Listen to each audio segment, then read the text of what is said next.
ఈ దినపు దేవుని యొక్క మాట ఇర్మియా గ్రంథము 1వ అధ్యాయము 6వ వచనము. నాకు శక్తి సాలదు. లేఖనాలు మనం గమనించినప్పుడు శక్తి లేనటువంటి వారికి శక్తినిచ్చేటువంటి గొప్ప దేవుడు. అందరికీ బలం ఇచ్చేవాడు ఆయనని భక్తుడైన దావీదు పలుకుతున్నటువంటి వాడుగా ఉన్నాడు. అయితే మన స్థితి మనం ఎరగాలి. మనం ఎంత శక్తివంతులమో ఎరిగితే, మన స్థితిని దేవుని దగ్గర ఒప్పుకోగలిగితే గనక మనలను దేవుడు జ్ఞాపకం చేసుకునేటటువంటి వాడు ఉన్నాడు. పౌలు కూడా అది అంటాడు, నేను ఎప్పుడు బలహీనుడను అప్పుడే బలవంతుడు. కారణం ఏంటంటే ఆయన బలము నా యందు సంపూర్ణం చేయబడుతున్నదే అంటున్నాడు. కాబట్టి మనం బలహీనమని ఒప్పుకుంటే దేవుడు మనల్ని బలపరిచేటటువంటి వాడుగా ఉంటాడు.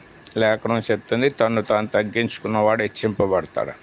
ఆ రీతిగా మన స్థితిని దేవుని దగ్గర ఒప్పుకుని ఆయన శక్తిని పొంది ఆయన యొక్క మేలైన కార్యాలు పొందుదుము గాక.